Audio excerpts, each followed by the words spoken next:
Assalamualaikum warahmatullahi wabarakatuh.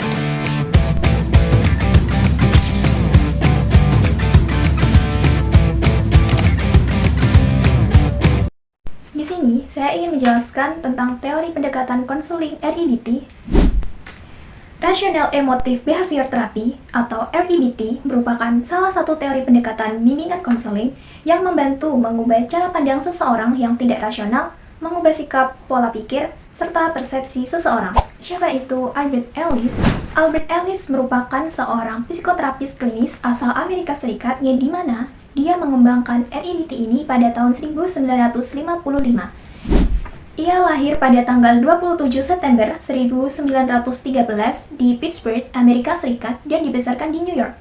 Jadi, pada intinya, Albert Ellis ini merupakan seorang tokoh pengembang dari teori REBT. Albert Ellis berpendapat, REBT ini menekankan bahwa emosi dan perilaku individu tidak secara langsung disebabkan oleh suatu peristiwa yang dialami, melainkan oleh keyakinan atau cara berpikir individu terhadap peristiwa tersebut.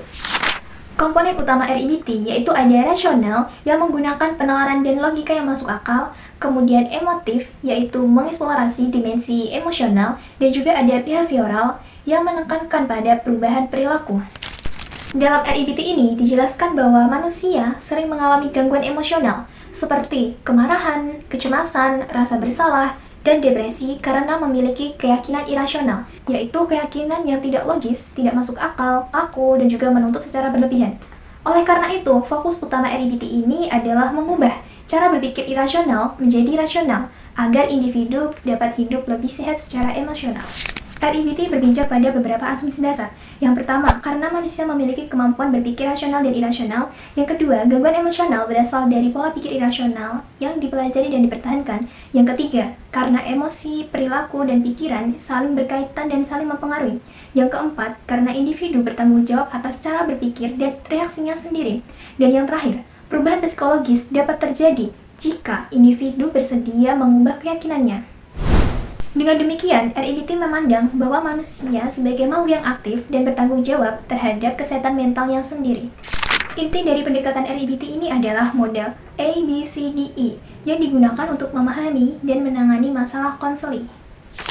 A. Activating event atau peristiwa pemicu merupakan peristiwa atau situasi yang dialami individu baik dari luar maupun dari dalam diri. B. Belief atau keyakinan merupakan keyakinan atau penilaian individu terhadap peristiwa tersebut. Nah, di keyakinan ini terdapat dua keyakinan, yaitu rasional, keyakinan yang fleksibel, logis, dan juga masuk akal. Kemudian, keyakinan irasional, yaitu keyakinan yang absolut, tidak logis, dan tidak masuk akal. C. Consequence atau konsekuensi merupakan dampak yang muncul berupa emosi dan perilaku seperti cemas, marah, menarik diri, dan juga putus asa. D. Discounting atau membantah keyakinan irasional, yaitu merupakan proses konseling untuk menantang dan membantah keyakinan irasional melalui pertanyaan logis dan juga rasional. E. Effective new belief atau keyakinan baru yang efektif merupakan keyakinan rasional yang menggantikan keyakinan irasional dan juga menghasilkan emosi dan perilaku yang lebih sehat atau rasional. Nah, di dalam model ini menegaskan bahwa keyakinan merupakan faktor utama penyebab gangguan emosional, bukan peristiwa. Tujuan dari REBT ini adalah membantu konseling mengenali pemikiran atau keyakinan irasional, membantu mengubah keyakinan irasional menjadi rasional, membantu mengurangi dampak emosi negatif yang berlebihan, mengembangkan penerimaan diri tanpa syarat, membentuk perilaku yang lebih adaptif, dan juga meningkatkan tanggung jawab pribadi konseling. Konselor berperan aktif, direktif, dan juga edukatif yang artinya konselor tidak hanya mendengarkan tetapi juga mengarahkan. Konselor menentang keyakinan irasional konseling. Konselor menjelaskan atau mengajarkan cara berpikir yang lebih logis dan realistis. Konselor membantu konseling mempraktikkan pola pikir baru. Perlu diketahui, hubungan konseling bersifat kolaboratif, tetapi konselor tetap berperan sebagai fasilitator perubahan kognitif. Teknik-teknik konseling REBT yaitu ada teknik kognitif, yaitu membantah pikiran irasional melalui dialog rasional. Kemudian teknik emosional atau self-talk, yaitu latihan peran atau role-playing untuk melatih respon emosional yang lebih sehat. Dan juga ada teknik perilaku, yaitu pemberian tugas rumah atau homework agar konseli melakukan perilaku baru dalam kehidupan nyata.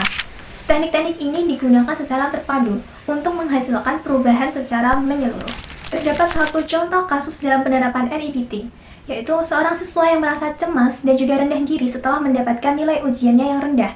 Nah, dalam analisis model ABCDE, yaitu A, Activating Event, yaitu peristiwanya seorang siswa ini mendapatkan nilai yang di bawah standar atau nilai rendah. Kemudian belief atau keyakinannya, saya gagal, saya berarti tidak bisa sukses kalau nilai saya rendah. Nah, keyakinan ini disebut keyakinan irasional karena keyakinan ini tuh menggeneralisasikan kepada kegagalan dan menilai diri secara berlebihan. Nah, dalam model C, consequence atau keyakinan, siswa ini merasa cemas, merasa bodoh, merasa kehilangan semangat belajarnya, dan juga ingin menyerah. Kemudian pada model D, discounting atau membantah keyakinan irasional, konselor membantu siswa mempertanyakan keyakinannya. Apakah satu nilai jelek menentukan masa depan? Apakah orang yang sukses tidak pernah merasa gagal?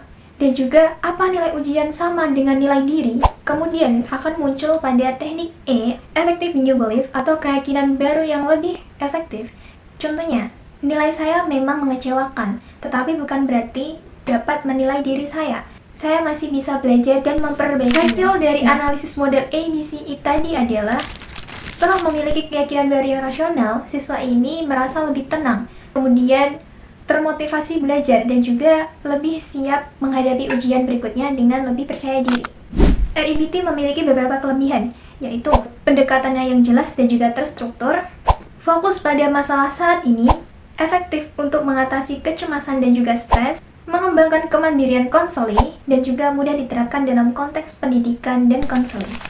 Kesimpulan pendekatan konseling REBT menegaskan bahwa perubahan cara berpikir merupakan kunci dari perubahan emosi dan juga perilaku. Dengan membantu konseling mengubah pikiran irasional menjadi rasional, REBT mendorong individu untuk memiliki emosi yang lebih sehat, sikap yang lebih adaptif, serta tanggung jawab pribadi dalam menjalankan kehidupannya. Sekian penjelasan dari salah satu pendekatan teori konseling Rational Emotive Behavior Therapy atau REBT dari saya. Terima kasih dan wassalamualaikum warahmatullahi wabarakatuh.